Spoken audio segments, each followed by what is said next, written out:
अजयदादांच्या प्रती असणारा आदर आणि प्रेम या सगळ्या गोष्टी बघून बारामतीकरांनी सुनेत्रा काकेंना खूप जबरदस्त मताधिक्याने तिथं निवडून दिलेलं आहे। हे मताधिक्य जे आहे आत्तापर्यंत त्या देशामध्ये आमदार म्हणून जो कोणी निवडून आला होता सगळ्यात जास्त मताधिक्य ते होतं 2,14,000 आणि काकेंचं मताधिक्य हे 2,19,000।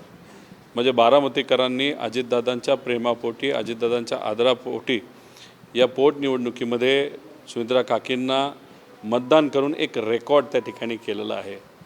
खरं तर 2,80,000च्या आसपास मतदान होईल अशी आमच्या सगळ्यांची अपेक्षा होती, पण ऊन आणि बऱ्याच काही कारणांमुळे ते तिथं झालं नाही। पण ते तेवढं जर झालं असतं एक असं रेकॉर्ड बनलं असतं की ते कधीही उद्या कुणी विचारसुद्धा करू शकणार नाही ते तोडायचं।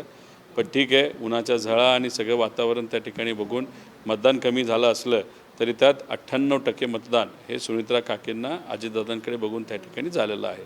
त्यांचं मनापासून मी अभिनंदन करतो। महायुतीच्या जरी असल्या तरी पवार कुटुंबातील सदस्य म्हणून काय ते आहे ना, म्हणजे एक तर पोटनिवडणूक होती आणि दादा गेल्यानंतर तिथं पोटनिवडणूक होणं हे मनासाठी अतिशय भावनात्मक त्या ठिकाणी आहे। आणि म्हणजे दादा जाणं हे आमच्या परिवारासाठी सुद्धा बारामतीकरांसाठी सुद्धा आणि महाराष्ट्रासाठी सुद्धा अतिशय दुःखद घटना तिथं आहे। आणि ती जागा मोकळी झाल्यानंतर तिथं जर पोटनिवडणूक होत असेल आणि त्यांच्याच घरातून आणि पवार परिवारातून काकी उभ्या राहिल्यानंतर त्या नक्कीच निवडून येणार असा आमचा विश्वास होता। बारामतीकर सहकार्य करतील असा विश्वास होता। अजितदादा ज्या पद्धतीने काम करत होते, धडाडीने काम करत होते, लगेचच्या लगेच तिथं निर्णय घेत होते, अशाच पद्धतीने काकी काम करतील असा मला तरी विश्वास आहे। सुरुवातीचे कल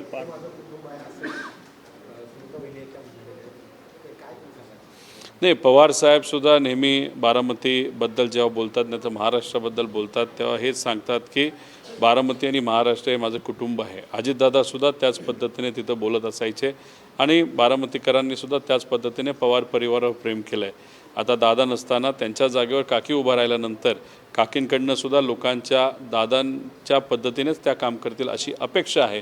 त्यामुळे काकींकडनं बारामतीकरांना परिवाराचा एक हिस्सा समजणं हे पवार परिवारातलीच एक प्रथा आणि परंपरा त्या ठिकाणी आहे। ज्या निवडणुका झाल्या त्याच्यामध्ये कल पाहता भाजप मुसंडी मारताना दिसते, विशेष करून पश्चिम बंगालमध्ये दिसतं। हे बघा, एका बाजूला तुम्ही जर बघितलं तर नक्कीच ते तसं दिसतं, पण दुसऱ्या बाजूला जर तुम्ही बघितलं तर तमिळनाडूमध्ये DMK गेले 10 वर्ष सत्तेत होतं, TMCकडे तुम्ही बघितलं 15 वर्ष ते सत्तेत होते। त्याच्याचबरोबर केरळामध्ये लेफ्ट पार्टी जर बघितलं तर गेले 10-15 वर्ष ते सत्तेत होते आणि या तिन्ही राज्यांमध्ये सत्ता बदल झाला आहे। ठीक आहे, दिसताना तमिळनाडूमध्ये नवीन विजय जो ॲक्टर आहे त्यांची जी पार्टी आहे ती आली, पण तिथंसुद्धा विजय प्रचार करत असताना हा भाजपच्या विरोधातच प्रचार तिथं करत होता। TMC निवडून येतील अशी आमच्या सगळ्यांची भावना होती। तिथं 90 लाख मतदारांना वगळण्यात आलं होतं, 15% मतदार हे काढण्यात आले होते। तिथं अमित शाह साहेब कधी नव्हे ते 15 ते 20 दिवस ठेया मांडून होते वेस्ट बेंगॉलमध्ये, कारण का अस्तित्वाची लढाई त्यांच्यासाठी तरी त्या ठिकाणी होती आणि त्याच अनुषंगाने एवढी मोठी ताकद लावून तिथं सत्ता परिवर्तन नक्कीच झालेलं आहे। TMCला आमचा पाठिंबा तिथं होताच, पण सत्ता परिवर्तन होत असताना एक संदेश मात्र या ठिकाणी लोकांनी दिलेला आहे, अँटी इन्कम्बन्सी ज्या ज्या भागात आहे तिथं सत्ता परिवर्तन झालेलं आहे। म्हणजे देशातसुद्धा आता अँटी इन्कम्बन्सी आहे। 15 वर्ष होतील 2029ला भाजपला सत्तेत येऊन या देशात, आणि राज्यातसुद्धा आपण जर बघितलं तर अँटी इन्कम्बन्सी आहेच। त्यामुळे दुसऱ्या बाजूला आपण जर बघितलं तर एक अँटी इन्कम्बन्सी नाही तर अँटी एस्टॅब्लिशमेंट एक वातावरण या देशामध्ये निर्माण झालं आहे असं नक्कीच त्या ठिकाणी आपल्याला बोलता येईल।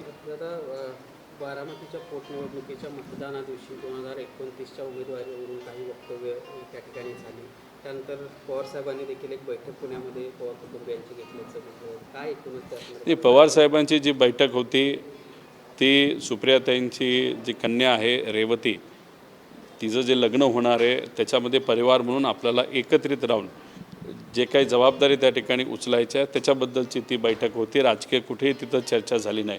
आता तुम्हीच मला सांगा की समजा भाजपबरोबर अजितदादांचा पक्ष आज आहे, आता भाजपबरोबर ते ते सत्तेत बसलेत, आम्ही विरोधात आहोत. आम्ही भाजपच्या विचाराच्याच विरोधात आहे, प्रतिगामी विचाराच्या विरोधात आहे. आता ते सत्तेत सातत्याने जर बसणार असतील तर मग असं तर बोलता येणार नाही ना की उद्या जाऊन त्या बारामतीमध्ये अजितदादा पक्ष विरुद्ध शरदचंद्र पवार साहेबांचा पक्ष ही निवडणूक होणार नाही असं तर बोलता येणार नाही. आता उद्या जाऊन पवार परिवारातलाच एक व्यक्ती त्यांनी परत दिला, म्हणजे सुनित्रा काकींना दिलं, नाही तर परिवारातून अजून कोणतरी दिलं.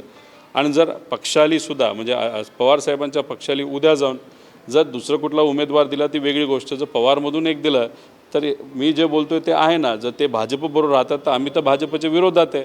ते भाजपला बांडीला बांडी लावून त्या ठिकाणी बसतात, सत्ता भोगतात. आज जे काही महाराष्ट्रामध्ये परिस्थिती त्याला ते सुद्धा जबाबदार आहेत. आम्ही विरोधात असल्यामुळे उद्या जाऊन आम्हीसुद्धा जर पवार परिवारातला एक व्यक्ती दिला तर पवार विरुद्ध पवार होऊ शकतं. ते तेव्हा होणार नाही जेव्हा अजितदादांचा आजचा पक्ष हा भाजपला सोडून सामान्य लोकांसाठी रस्त्यावर जेव्हा उतरेल आमच्यासारखं, तेव्हा मग नक्कीच पवार विरुद्ध पवार हे होणार नाही. देवेंद्र पवारांनी एक भाकीत परवा केली की अजितदादांची राष्ट्रवादी पुन्हा एकदा आमच्यासोबत येईल किंवा महाविकास आघाडीमध्ये येईल. नाही, त्यांचा अभ्यास राजकारणाच्या बाबतीत नक्कीच सगळी वातावरण बघून परिस्थिती बघून हा थोडासा जास्त असावा. त्यांना जर वाटत असेल आणि तसंच खरं झालं तर चांगलं आहे. म्हणजे त्याचा अर्थ युगेंद्रसुद्धा आता म्हणतोय की अजितदादांचा पक्ष भाजपबरोबर खूप दिवस राहणार नाही.